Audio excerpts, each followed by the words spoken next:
இன்றைய நாளுக்குரிய வேத வாசிப்பு மல்கியா 3ஆம் அதிகாரம் 8ஆம் வசனம் தொடக்கம் 10ஆம் வசனம் வரை. மல்கியா 3ஆம் அதிகாரம் 8ஆம் வசனம் தொடக்கம் 10ஆம் வசனம் வரை. இறைவனிடமிருந்து களவாடல். ஒரு மனிதன் இறைவனிடமிருந்து கொள்ளையிடுவானோ? எனினும் நீங்கள் என்னிடமிருந்து கொள்ளையடிக்கிறீர்கள். ஆனால் நீங்களோ உம்மிடமிருந்து எப்படி நாங்கள் கொள்ளையடித்தோம் என கேட்கிறீர்கள். 10 பங்கிலும் காணிக்கைகளிலுமே என்னை கொள்ளையடிக்கிறீர்கள். நீங்கள் சாபத்துக்கு உட்பட்டவர்கள். என்னிடமிருந்து கொள்ளையடிப்பதால் உங்கள் முழு இனமுமே சபிக்கப்பட்டதாகும். என் ஆலயத்தில் உணவு இறக்கும்படி உங்கள் 10 பாகம் முழுவதையும் களஞ்சியத்திற்கு கொண்டு வாருங்கள். இவ்வாறு என்னை சோதித்து பாருங்கள் என சேனைகளின் கர்த்தர் சொல்கிறார். நீங்கள் இவ்வாறு செய்யும் போது நான் வானத்தின் மதகுகளை திறந்து நிறைந்து வழியுமாறு இடம் கொள்ளாத அளவு அதிக ஆசிர்வாதங்களை உங்கள் மேல் பொழிய மாட்டேனோ என்று பாருங்கள். ஆமென்.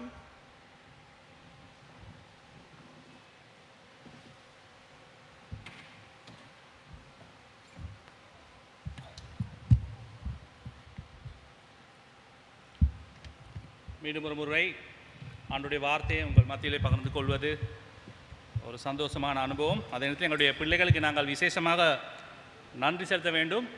ஏனென்றால் நாங்கள் ஒரு சந்ததி என்கிற ரீதியிலே ஒரு பெரிய சவாலுக்கு முகம் கொடுக்க வேண்டியிருக்குது. தெரியுமா அது என்ன சவால் சொல்லி? இப்போ எங்களுக்கு தெரியும், நாங்கள் 2018ஆம் ஆண்டு தமிழ் சபைன்னு சொல்லி நாங்கள் உருவாக்கியிருக்கிறோம், கட்டி எழுப்பி வருகிறோம். ஆனாலும் எங்களுடைய பிள்ளைகள் யாருமே தமிழ் மொழி படிப்பது கிடையாது. அவர் சிங்கள மொழி அல்லது ஆங்கில மொழி படித்து கொண்டிருக்கிறாங்க.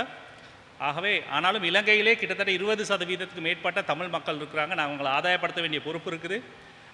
சபைகளை நாங்கள் தமிழ் மொழியில் கட்டி எழுப்ப இருக்குது. ஆனாலும் பிள்ளைகளுக்கு இருக்கிற ஆண்டவர் கொடுத்துருக்கின்ற முக்கியமான ஒரு தாளந்து தான் அவர்களுக்கு மொழிகளை சீக்கிரமாக கற்றுக்கொள்ளலாம், எந்த மொழிகளையும் கற்றுக்கொள்ளலாம். ஆகவே எங்களுக்கு அது சின்ன வயதில் யாரும் சொல்லலை, ஆனால் பிள்ளைகளுக்கு அந்த தாளந்து இருக்கின்றது. ஆகவே நாங்கள் அதுக்காக ஆண்டவருக்கு நன்றி செலுத்துகிறோம். இந்த பிள்ளைகள் கூட தமிழ் வாசிக்க தெரியாது, ஆனாலும் அவங்க எங்களுக்கு ஒரு முன்னுதாரணம். அதை எழுதி நல்ல பயிற்சி செய்து நேரத்துக்கு வந்து, ஏன்னா எங்களுக்கு மத்தியில் ஆண்டவர் ஆராதனை வழி நடத்துறதுக்கு நாங்கள் நன்றி செலுத்துகிறோம்.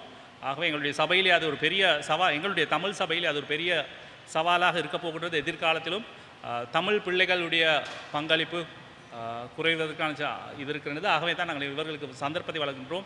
இவர்கள் தான் எங்களுடைய சபையின் எதிர்காலம் அல்ல, நிகழ்காலம். ஓகே, ஆகவே நாங்கள் அவங்களை கரங்களை தட்டி அவங்களுக்கு நன்றி செலுத்துவோமா?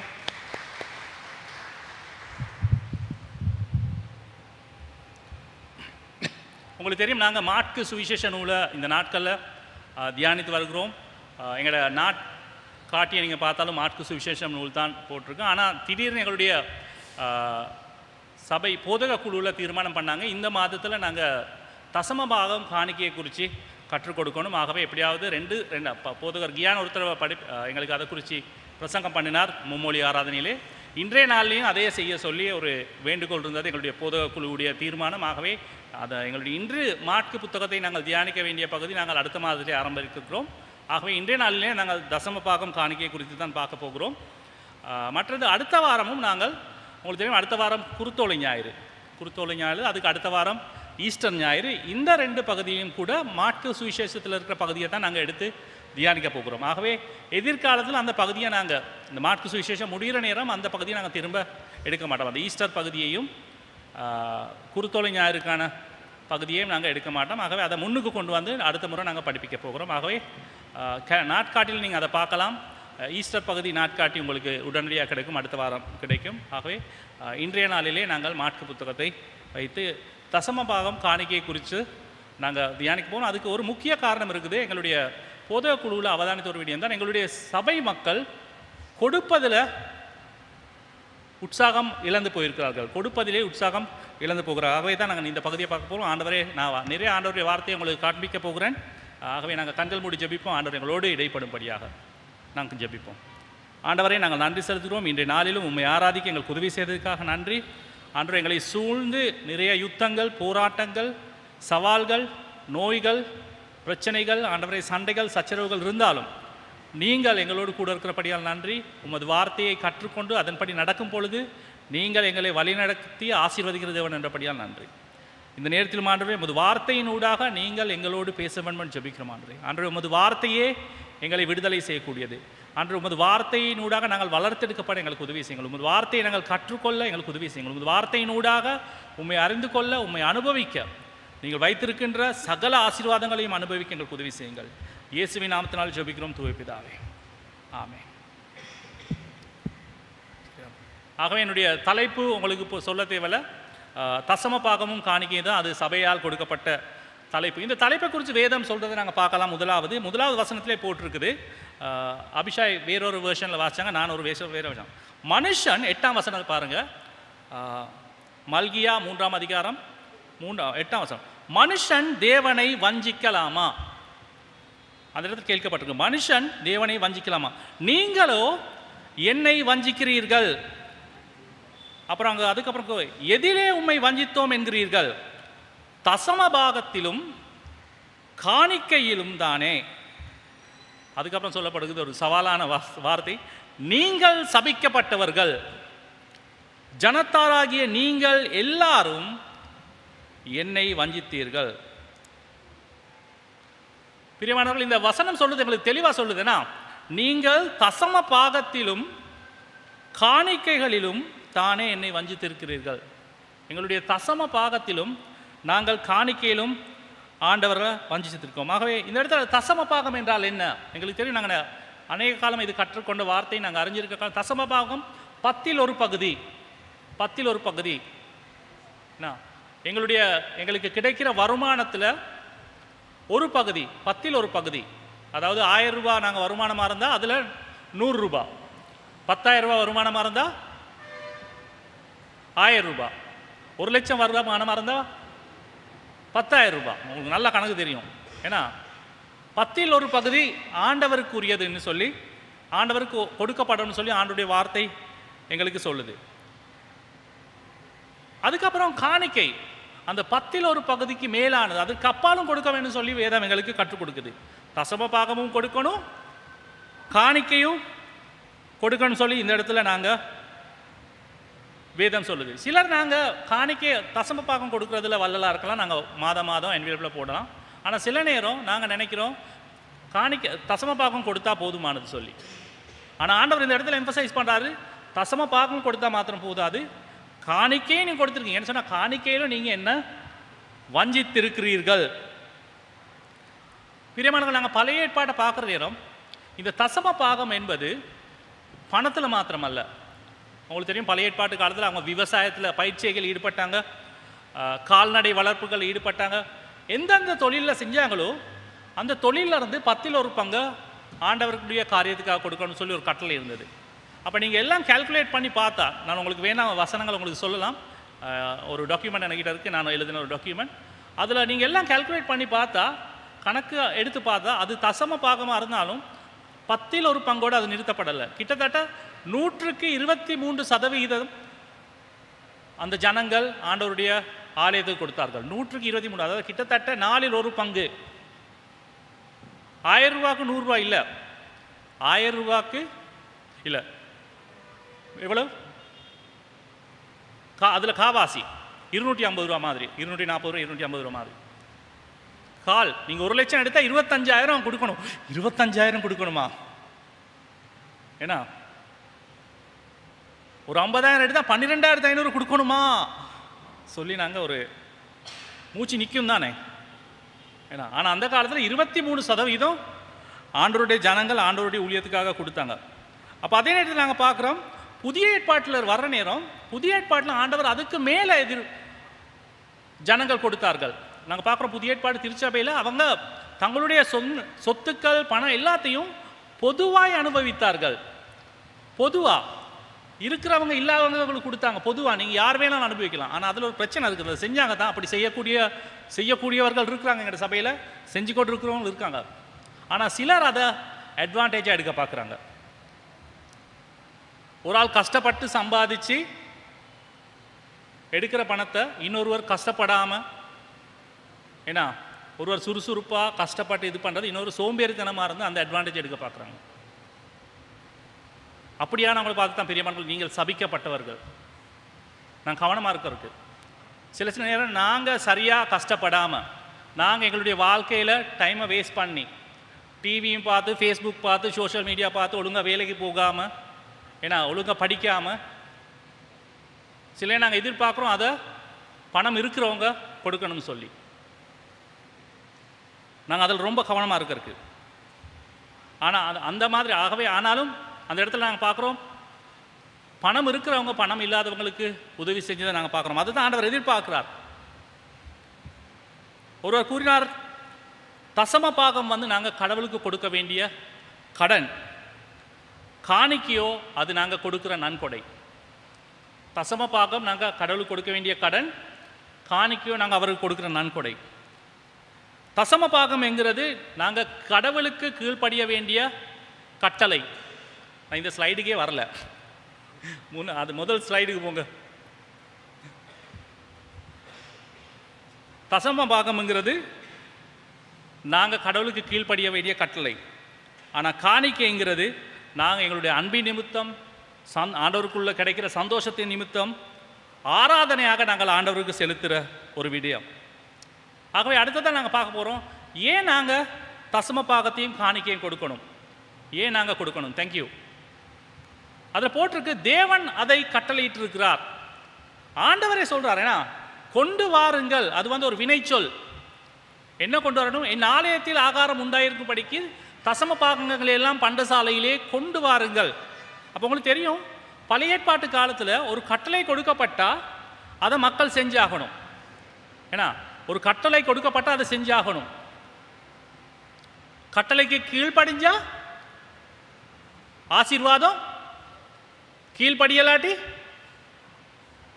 சாபம். இன்னொரு விதத்தில் ஆசீர்வாதம் இல்லை. ஆகவே பிரியமான இந்த இடத்துல ஆண்டவர் எங்களுக்கு கட்டளையை ஒன்று கொடுத்திருக்கிறார், நாங்கள் கீழ்ப்படிய சொல்லி. ஏன்னு சொன்னால் இது அனைத்துமே இந்த நாங்கள் சம்பாதிக்கிற அனைத்துமே ஆண்டவருக்கு சொந்தமானது. அவர் தான் எங்களுக்கு பணத்தை சம்பாதிக்கிறதுக்கான, செல்வத்தை சம்பாதிக்கிறதுக்கான ஞானத்தை கொடுக்கிறவர், ஆற்றலை கொடுக்கிறவர். ஆண்டவருடைய அனுமதி இல்லாமல் எங்களுக்கு ஒரு சதம் கூட சம்பாதிக்க முடியாது. சில நேரம் நாங்கள் நல்லா படிச்சிருக்கலாம், பெரிய ஒரு வருமானத்தில் வேலை செய்யலாம், ஆனால் ஆண்டவருக்கு முடியும் நாங்கள் கீழ்ப்படியாமல் போகிற நேரத்தில் ஒரு நிமிஷத்தில் அது எல்லாத்தையும் மாற்றுறதுக்கு. இல்லையா? எங்களோட வருமானத்தை ஒரு நிமிஷத்தில் இல்லாமல் பண்ணலாம். ஏன்னா எங்களோட சொத்து பத்துக்களை ஒரு நிமிஷத்தில் ஆண்டவருக்கு இல்லாமல் பண்ணலாம். ஆண்டவருக்கு முடியுமா? முடியாதா? ஆண்டவரால் அதை செய்ய முடியும். ஆகவே ஆண்டவர் எங்களுக்கு எதிர்பார்க்கிறார், கட்டளையா சொல்றார், நீ இதை செய், ஏன்னா அதில் உன்னுடைய பாதுகாப்பு இருக்குது. சில நேரம் இப்போ எங்கள் நாட்டில் ஒரு இது ஒரு முரண்பாடுகள் போய்கொண்டிருக்கு. சீட் பெல்ட் போடணுமா போடக்கூடாதா? ஏன்னா பைக்கில் போகிற நேரம் ஹெல்மெட் போடணுமா போடக்கூடாது? ஆனால் அது எதுக்கும் அந்த கட்டளை உருவாக்கப்பட்டிருக்குது. ஏன்னா கீழ்ப்படிஞ்சா யாருக்கு ஆசீர்வாதம்? நமக்கு தான். இல்லை எனக்கு ஹெல்மெட் தேவையில்ல, எனக்கு சீட் பெல்ட் தேவையில்லைன்னு சொல்லி எங்கள் போகலாமா? முடியாதேனா?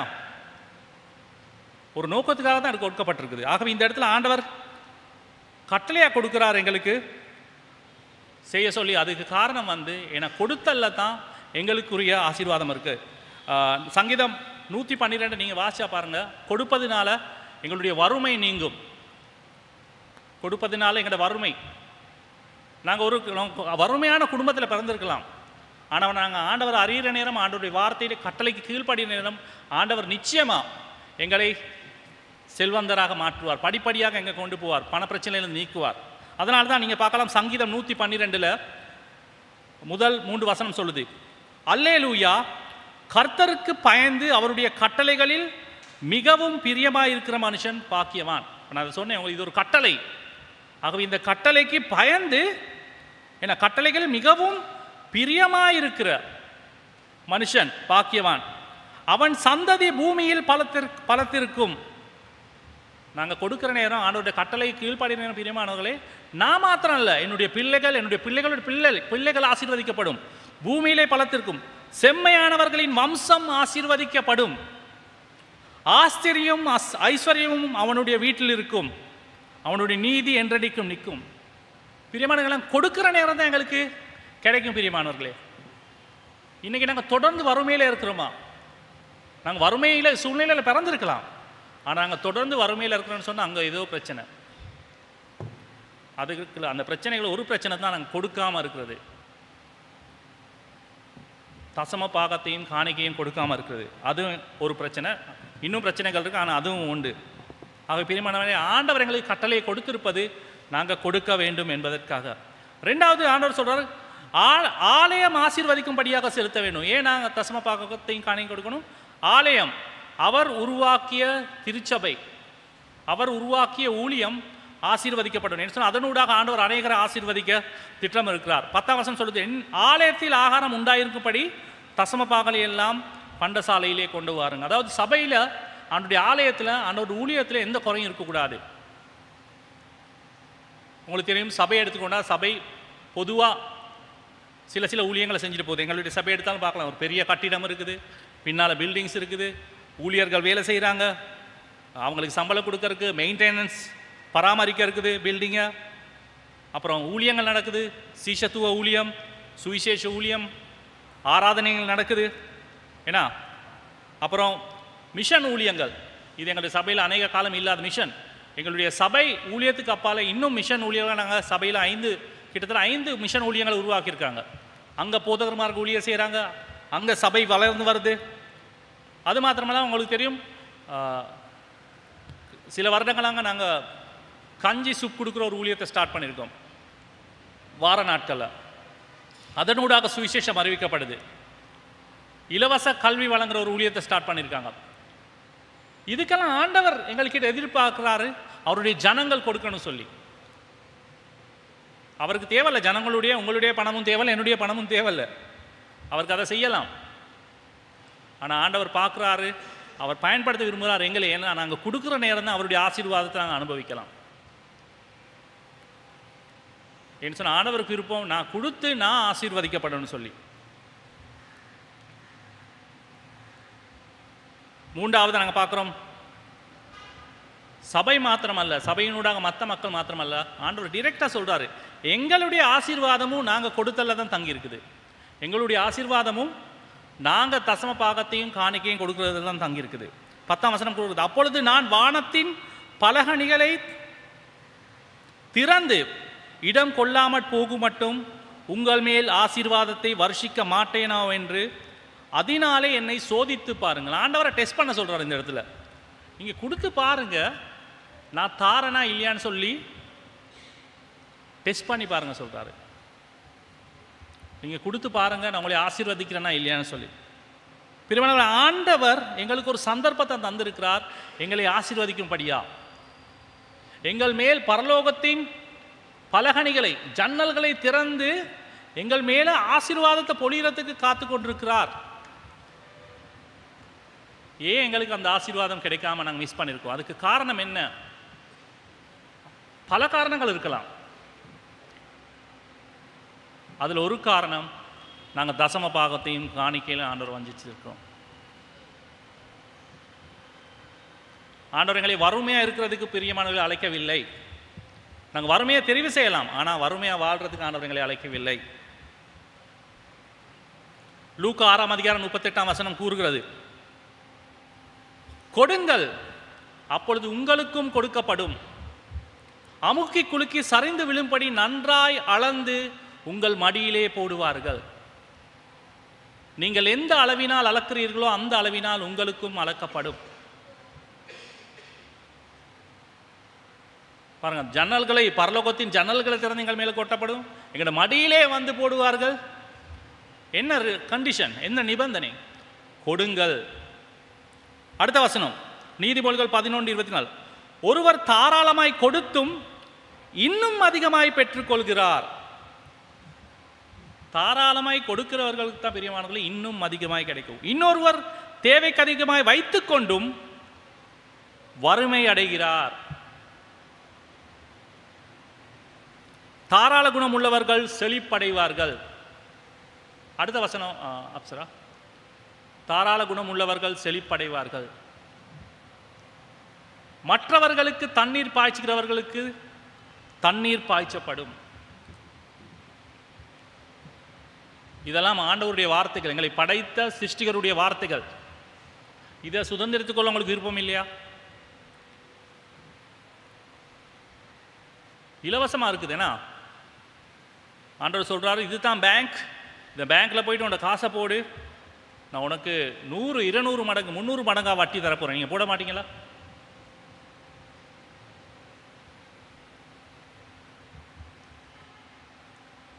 ஒருவர் தாராளமாய் கொடுத்தும் இன்னும் அதிகமாய் பெற்றுக்கொள்கிறார். இன்னொருவர் தேவைக்கு அதிகமாய் வைத்துக் கொண்டும் வறுமை அடைகிறார். தாராள குணம் உள்ளவர்கள் செழிப்படைவார்கள். மற்றவர்களுக்கு தண்ணீர் பாய்ச்சுகிறவர்களுக்கு தண்ணீர் பாய்ச்சப்படும். அடுத்த ஸ்லைட் போம். கொடுத்தல் நாம் தேவனை நேசிக்கிறோம் என்பதன் அடையாளம். நாங்கள் தேவனை நேசிக்கிறோம் என்பதன் அடையாளம். உங்களுக்கு தெரியும், நாங்கள் சின்ன பிள்ளைகளாக இருக்கிற நேரம், சில நேரம் கடை சின்ன பிள்ளைகளாக இருக்கிற நேரம், நீங்கள் இப்போ கடைக்கு போயிட்டு ஒரு சிக்கன் பிரியாணி வாங்கிட்டு வரீங்க, ஏன்னா இல்லை ஒரு ஃப்ரைட் ரைஸ் ஒன்று வாங்கிட்டு வரீங்க. எங்களோட பிள்ளைகள் பெரிய துண்டு சிக்கன் எடுக்குமா, சின்ன துண்டு சிக்கன் எடுக்குமாங்களா? என்ன நடக்கும்? இப்போ எங்களோட வீட்டிலே அது நடக்குது. நானும் அப்படி செஞ்சுருக்கேன். பெரிய ஒம்லெட்டாக இருந்தால் நான் எடுத்துக்கொள்வேன். சின்ன ஒம்லெட் யார் நீங்கள் எடுத்தாலும் பரவாயில்ல, பெரிய துண்டு எனக்கு தான் வேணும், இல்லையா? அப்படி இருக்கு தானே? அப்போ பெற்றோர்களுக்கு அவங்களுக்கு அதை விட சிக்கன் வாங்கி கொடுக்க முடியாதா? முடியும்னா சில நான் கேட்போம், மகனே மகளே எனக்கு ஒரு சின்ன துண்டு சிக்கன் தான் தருவாங்களா? நான் தரமாட்டேன், எனக்கு தானே வேணும் பெரிய சிக்கன். ஏன்னா எங்களோட வீட்டில் நடக்கிற ஒரு சம்பவம் வேணாம், எங்களோட பிள்ளைகள் செய்கிற, நாங்களும் பிள்ளைகளாக இருக்கிறேன், அது நடந்திருக்குது. பெரிய போர்ஷன் எங்களுக்கு தான் வேணும், பெரிய முட்டை, பெரிய சிக்கன் துண்டு, பெரிய இறைச்சி துண்டு எல்லாம் எங்களுக்கு தான் வேணும். ஆனால் பிள்ளைகளாக இருக்கிறேன் எங்களுக்கு தெரியாது, எங்களோட பெற்றோர்களுக்கு. ஏன்னா அவங்க தான் அந்த சாப்பாடே கொடுத்தது. ஆனால் பிள்ளைகள் அதே மாதிரி தான் நாங்களும் இன்றைக்கி சின்ன பிள்ளைகளாக இருக்கிறோம். எங்களை இந்த உலகத்தை படைத்த தேவனுடைய ஆசீர்வாதம் தேவன் கையில் இருக்குது. ஆனால் ஆண்டவர் எங்களுக்கு தந்ததை திரும்ப கொடுக்கறதுக்கு எங்களுக்கு கொஞ்சம் கஷ்டம். எனக்கு தான் வேணும், முழு சம்பளம் எனக்கு வேணும், முழு வருமானம் எனக்கு வேணும். ஆண்டவர் எதிர்பார்க்கிறார். ஆண்டவருக்கு காசு தேவையில்லைண்ணா, எங்களோட ஆண்டவருக்கு காசு தேவையா? ஆண்டவருக்கு காசு தேவை. எனக்கு அந்த பெரிய சிக்கன் துண்டு எனக்கு தேவையில்லை, எனக்கு அந்த பெரிய ஹோம்லெட் எனக்கு தேவையில்லை. ஆனால் நீ நேசிக்கிறியா? உனக்கு பகிர்ந்து கொடுக்கிற தன்மை இருக்குதா? அதை தான் பெற்றோர்கள் எதிர்பார்க்குறாங்க. நீ தம்பி தங்கச்சியோட, ஏன்னா அப்பா அம்மாவோட ஷேர் பண்ணுறியா, பகிர்ந்து கொள்றியா? இல்லை, அதை தான் பார்க்குறாங்க. அதே விதமாக தான் பெரியமானவர்களே, ஆண்டவர் அதை தான் பார்க்குறாரு. ஆண்டவர்கிட்ட உலகத்தின் ஐஸ்வர்யம் அனைத்து இருக்குது. ஆனால் அவர் எதிர்பார்க்கிறார், நான் தான் உனக்கு கொடுக்கிறவர், அதை நீ நம்புறியா? நீ என்ன நேசிக்கிறியா? நேசிக்கிறன்னா நீ எடுத்து கொடுப்ப. அடுத்தது நாங்கள் பார்க்குறோம், கொடுத்தல் நாம் தேவனை விசுவாசிக்கிறோம் என்பதன் அடையாளம். நாங்கள் நேசிக்கிறதும் அடையாளம் மாத்திரமல்ல, கொடுத்தல் நாம் தேவனை விசுவாசிக்கிறோம் என்பதன் அடையாளம். சில நேரம் நாங்கள் 10ல் 1 பங்கு கொடுத்துட்டு நாங்கள் நினைக்கிறோம் மீதி 9 பங்கும் நாங்கள் இஷ்டம் போல் வாழலாம்னு சொல்லி. ஆனால் நான் ஏற்கனவே சொன்னேன், 10ல் 1 பங்கு மாத்திரம் அல்ல, 10ல் 10 பங்கும் எங்களுடைய வருமானம் அனைத்துமே ஆண்டவருக்குரியது. அப்போ நாங்கள் 10ல் 1 பங்கு அட்லீஸ்ட் நாங்கள் அதை கொடுக்குற நேரம் மீது 9 பங்கு ஆண்டவர் எப்படி செலவழிக்கணும்னு சொல்லி எங்களை வழி நடத்துவார். அதுக்கு ஞானம் தேவைன்னா பிரியமானவர்களே, நாங்கள் கண்ட மாதிரி செலவழிக்கலாம். ஏன்னா ஆண்டவர் எங்களை ஒவ்வொருவருக்கும் பொறுப்பு கொடுத்துருக்கிறார், நாங்கள் எப்படி அதை பயன்படுத்துகிறோம் சொல்லி. அப்போ சில நேரம் அவருடைய ஆசீர்வாதம் எப்படி வரும்னு சொன்னால் நாங்கள் நினைக்கிறோம், ஆசீர்வாதம் எங்களுக்கு பணத்தை கொண்டு வந்து போடுவார் சொல்லி. அப்படி இல்லை, சில நேரம் ஆண்டவர் எங்களுக்கு வர இருக்கின்ற அனாவசியமான செலவுகளையும் இல்லாமல் பண்ணுவார். அதுவும் ஆண்டவர் செய்கிற ஆசை. அதை நாங்கள் நோட் பண்ணுறது இல்லை.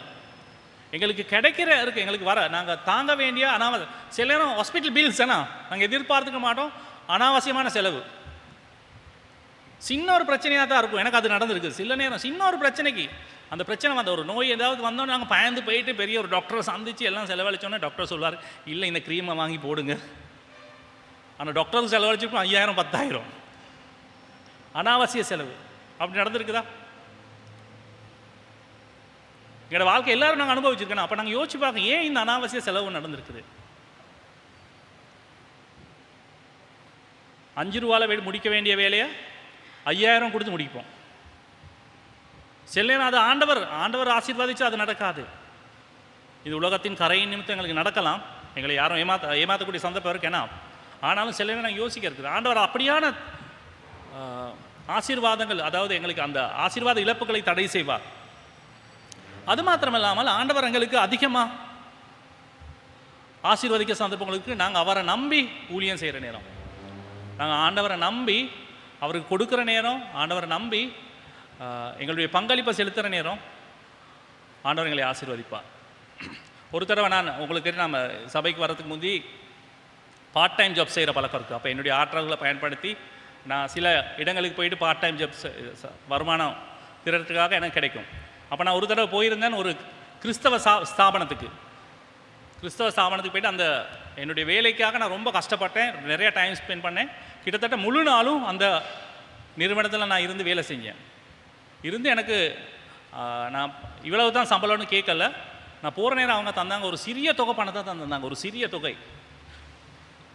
நான் யோசிச்சேன், என்னடா இவ்வளவு ஃபுல் வேலை செஞ்சேன், இவங்க இவ்வளவு சிறிய ஒரு தொகை சொல்லி எனக்கு ஒரு மனுஷனுங்கிற இதில் இதுக்கப்புறம் இந்த நிறுவனத்துக்கு வரவே கூடாது, இவங்ககிட்ட இந்த கண்ட்ராக்டே எடுக்கக்கூடாது சொல்லி, இது ஒரு கிறிஸ்தவ ஸ்தாபனம் சரியா, அப்படி தான் நான் மனுஷனுங்கிறத யோசித்தேன். இதுக்கப்புறம் இவங்க கூப்பிட்டா நான் வரவே மாட்டேன் என்ன சொன்னால், இவங்க பே பண்ணுறாங்க இல்லை சார், நியாயப்படி பே பண்ணுறாங்கன்னு சொல்லி நம்ம. ஆனால் உங்களுக்கு தெரியுமா பிரியமானவர்களே, அந்த இது நடந்த என்னை முறுமுறுத்தல ஆண்டவர் பொறுமையாக இருந்திருக்கார், கிருபையாக இருந்தார். ஒரு வாரத்துக்கு அப்புறம் அதை விட 30 மடங்கு ஆண்டவர் ஆசீர்வதித்தார். வேறொரு நிறுவனம் எனக்கு அதை இது பண்ணாங்க.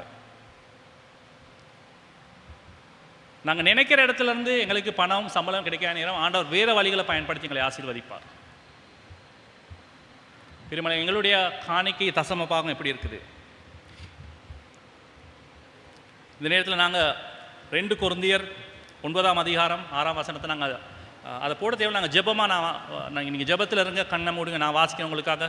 நீங்கள் இப்போ நான் இதை வாசிக்கிற நேரம் எங்களை ஆய்வு செய்து பார்ப்போம்.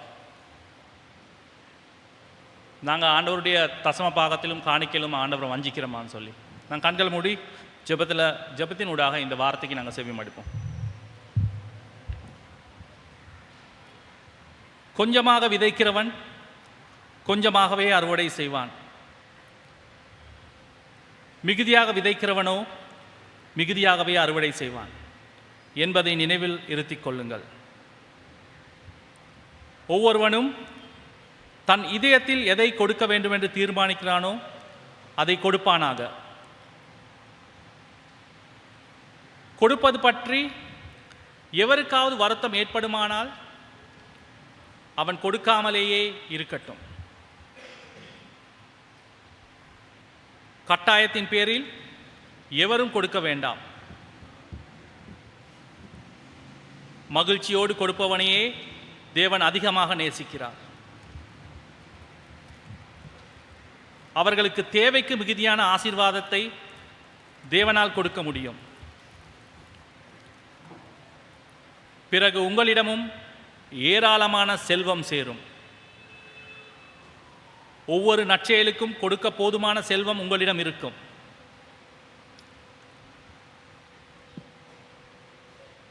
தேவனே விதைக்கிறவனுக்கு விதையை கொடுக்கிறார், உண்பதற்கு அவரே அப்பத்தை கொடுக்கிறார். அவர் ஆன்மாவுக்குரிய விதையை கொடுப்பார், அதனை வளர்க்கவும் செய்வார்.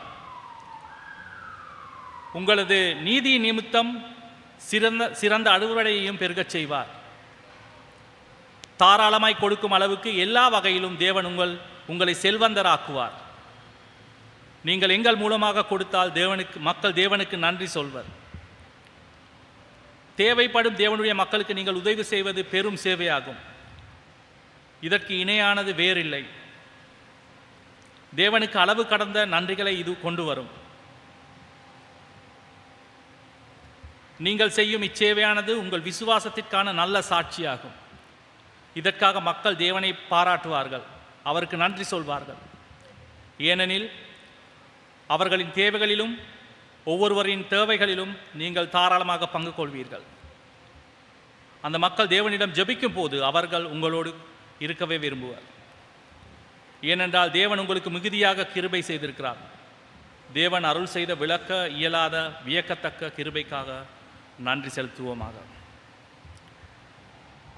ஆண்டவரை நாங்கள் நன்றி செலுத்தும் வார்த்தைக்காக ஆண்டவரை எங்களை நீங்கள் ஐஸ்வரனாக மாற்றுவதற்காக எங்களை அழைத்திருக்கிறீர்கள்.